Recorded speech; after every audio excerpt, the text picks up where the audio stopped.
Luke, would you like to say something? Anything at all? Anything, just blurt it out. Just throw caution to the wind and just be like, yeah, I'ma say something. Oh, sorry. Guess I spaced out a bit. What is it, Mr. Wright? You seem to be thinking pretty hard about something during Mr. Birdley's song, testimony just now. He was probably just, covering his ears and trying not to, bleed to death out of his eardrums. That's what I have to do every time Birdley speaks.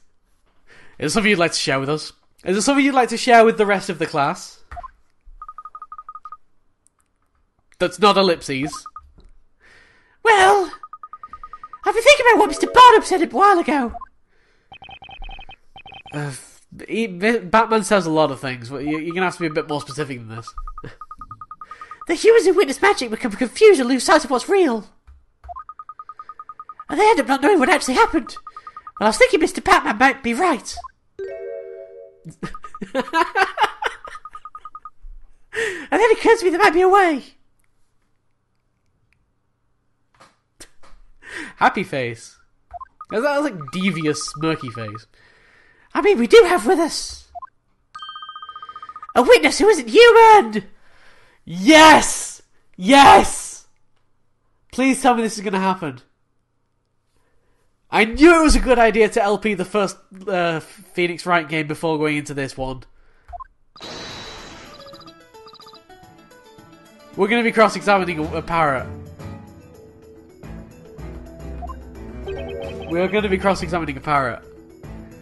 The situation seems oddly familiar. I asked him earlier if he remembers the event clearly or not. He said he has a memory better than an elephant and remembers everything perfectly well. Ah, that's right. I almost forgot. Luke is insane! Oh, and, he can talk to animals and stuff. Mr. Wright, I know it sounds crazy, but please let me try. Let me ask Cracker to testify.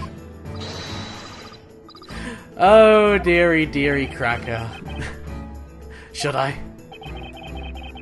I'm stuck now anyway, and the witnesses' testimonies are all over the place. A new testimony would be a wild card, but it might just be a thing to turn this trial on its head. But it's a crazy idea, alright. It's never been done before. Okay, it has been done only once before. And again in the movie, but that's technically at the same time. It's just a recurring element of the Phoenix Wright games at this point. If I make a mistake now, it'll put me in a tight spot. Defender, you're still with us? This is not a time nor place for daydreaming. What do you intend to do? Is it not time you drop your sword? I still don't have a freaking sword. Screw you with your sword. He's got a sword, he's got a hammer. A very, very menacing hammer. If you have no further questions for the witnesses, Defender, I will consider your interrogation finished. What will it be then? Are we finished here? I've got zero time to think it over. Best make a choice now. Actually, I have plenty of time to think it over. I can just not move on the conversation. But all right then, Phoenix. I'll respect your timeline. Should I summon the parrot as a witness? Of course.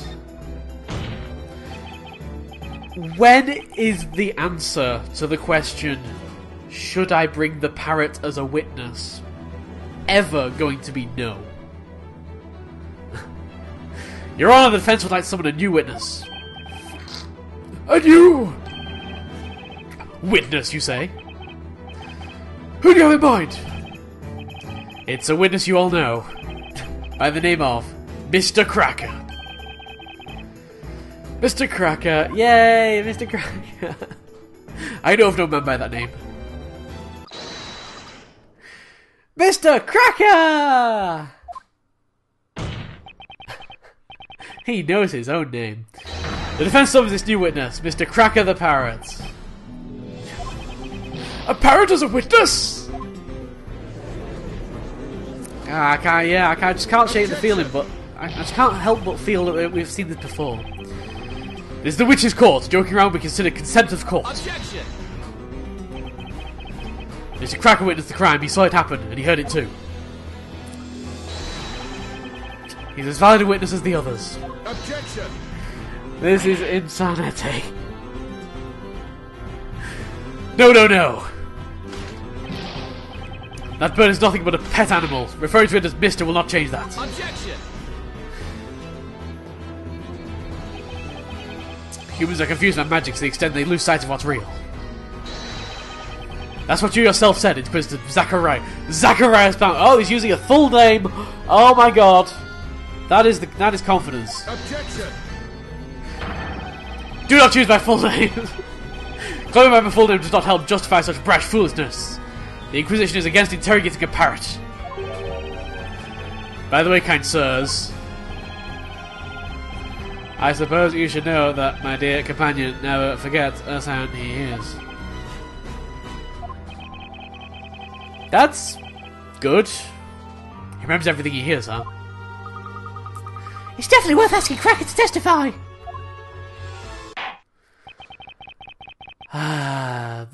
The court sees the situation as follows. It's all gone crazy! Oh, no, sorry, that's not what he said. The witnesses' testimonies do not hold together. In fact, they are as erratic as that bad songs. I cannot see this trial getting any more confusing. Very well, the defence may summon this avian witness. Can you believe it? What's up with Mr. Bluesuit? Summoning a parrot as a witness. Has he gone mad? Summoning? Does he mean like how the familiar was summoned? Clearly Phoenix is a witch. By hook or by crook, I'll do whatever I can to save Maya. Be it summoning a parrot or a familiar, whatever it takes, within the boundaries of the law, of course. I'm pretty sure that summoning a familiar is against the law, considering that would be witchcraft. Oh my god, he's on Luke's head, that is so adorable! Ah! Objection!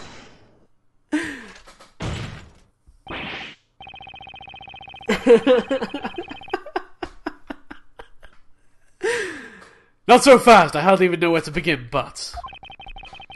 First of all, what's the matter with that boy looking so pleased with himself? He looks like the cat that got the cream. Oh, he's so happy! I don't think I've ever seen Luke that actually happy. Because usually when he actually smiles, his eyebrows go really slanted, so he just looks angry. Ah, that's happy Luke. You know what? Happy Luke, you can stay. That'd be me, wouldn't it? Don't mind me. Just think of me as a perch for Cracker.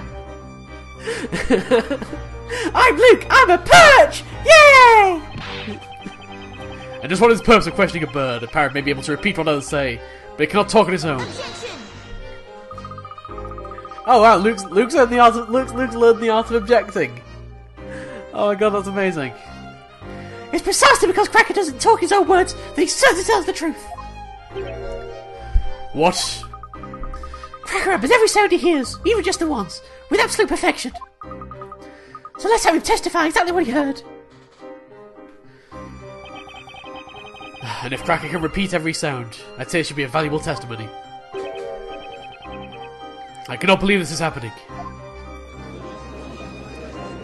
So, in theory, we should hear Thamalia, then we should hear Goldor. And I think that's pretty much it.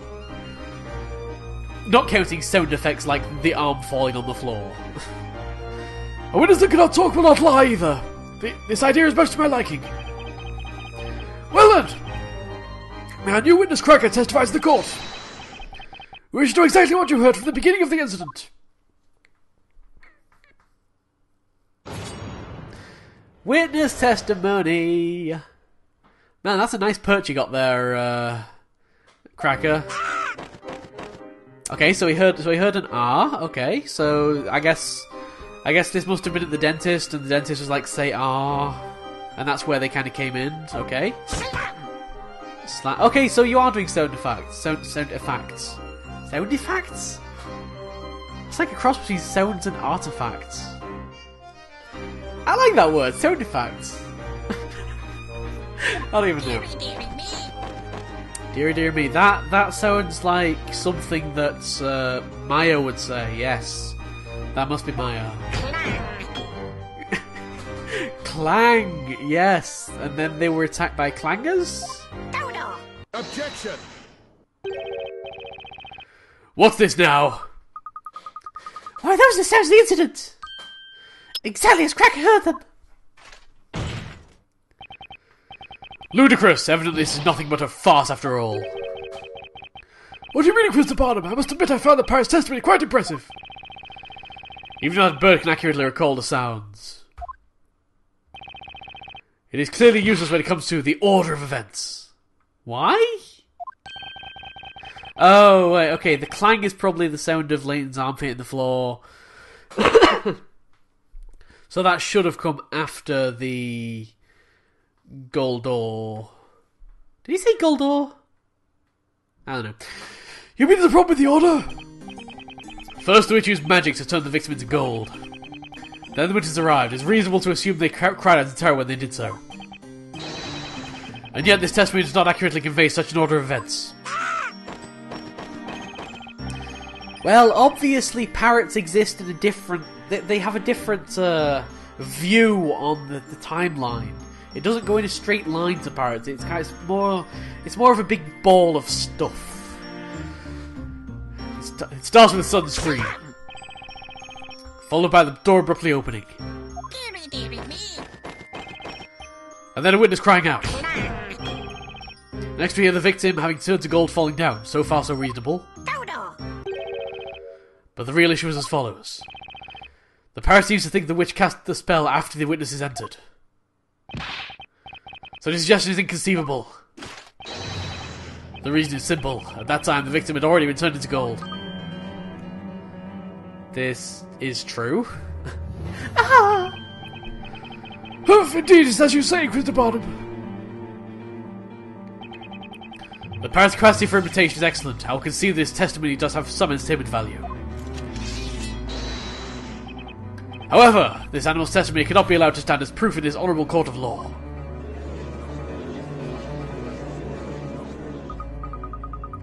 Don't wreck Cracker off just like that! That's one mouthy perch. Do you now see how foolish you were to summon this parrot as a witness? Yeah, a little bit. It might not have been the best idea. You know what? Can we cross-examine now? You know, could you let me cross-examine? Should I really go through with this cross-examination when I feels like everyone in the court's against me? Yes. The answer is never no. The defense wishes to cross-examine the witness. What, are you serious? Did you not hear what I said? Are you choosing to ignore my words? Well, I've not listened to a word you've said, like, this court trial or the last court trial, so, yeah, pretty much. A witness who cannot talk cannot lie either. That this parrot's testimony is the naked truth. He's simply repeating the sounds he heard them. It's humans who make assumptions about the meaning of those sounds, and arbitrarily decide whether the testimony is good or not. But as knights of the court, should we be striving to uncover the truth to which this parrot holds the key? Metaphors! Inspirational speeches! The truth, you say? Very well, show us the truth that this bird purportedly knows. Interrogate that parrot. Meanwhile, I shall enjoy the show. Will you do it, Mr. Wright? Sure. Come on. I've got us out of every single hole that I've dug myself into before. So this shouldn't be any problem, right? Defender, you may interrogate the witness. Cross-examination of sound effects. Slam. Deary deary me. Clang. Godor. I just wanted to go through it again just before I went to press everything. Do you think there's anything important in Mr. Cracker's testimony? There does seem to be a fundamental problem with what he repeated. Why would the incantation come after the press was turned to gold? Mr. Cracker can't tell lies, right? He'll repeat the sounds he's heard. Maybe we're just misinterpreting Cracker's testimony. For the time being, let's have another look at the court record and the OK grimoire. Okay, so the R is the sound that keeps screaming. I'm guessing that's Maya's scream? Yeah, okay, that's Maya screaming. I'd recognise that scream anywhere. Oh, yeah, I may have let out a tiny scream. I was so horrified when the professor suddenly turned into gold like that, right before my eyes. So that's when. Objection! Shut up, you! You... Just shut up. I'm busy. I'm working stuff out. Hold on. Wait your turn. The accused seems to yearn for the flames so much that she cannot wait to receive her punishment. If she wishes to live any longer, she would be wise to remain silent. What a douche. Really, though? Really? Unfortunately for you, Sir Blue Knight. There is no way you can prove that it was the voice of the accused. Objection!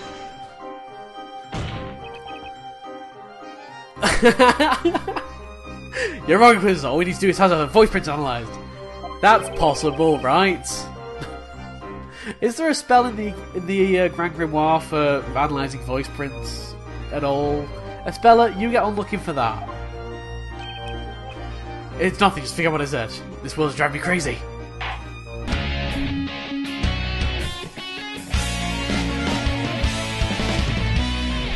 Hidden puzzle! Sound the klaxon! The hidden puzzle warning lights must be turned on! This is the first time in the entire game that thing's not been 0. Sound the klaxons!